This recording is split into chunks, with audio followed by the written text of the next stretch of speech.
Assalamu alaikum jama'a, barkanmu da wannan lokaci, barka da warhaka. A yau zan nuna yadda za ka iya yin cikin numban ka na kowane layi. Su da za ga mutane ba su iya tace numban su ba, za ga mutum ya je wani wuri irin haka, irin wajen cika wani fam ko kuma cikin jama'a buƙaci numban shi za ga bai da ita aka, kuma za a ga mutum ya rasa inda zai so. A yanzu zan nuna yadda mutum zai iya zai iya danna nambobi na kowane layi, numban shi ya bayyana sai ka baiwa wanda kake so a cikin sauki. Amma kafin mu je a cikin shirin, muna so na kurna mu subscribe da like da share mun gode.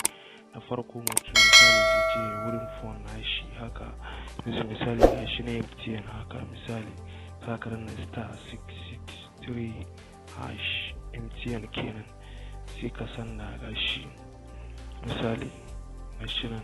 In kun kula gashi nan, hello your mobile number is, gashi nan wannan shine number na, so wannan shine na MTN gashi nan *663#,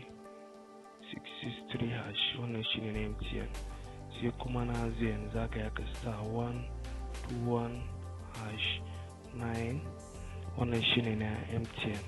gashi nan kowa na kallo, kowa na gani, wannan shine na ZN, wannan shine na ZN ko kuma item shine zaka danna shi. kuma wannan na Glo, gashi nan Glo *135# suka sa 8#, gashi nan wannan shine na Glo, gashi nan in kun kula gashi nan *135*8# shine na Glo, zaka senda za su turo ma da number ka.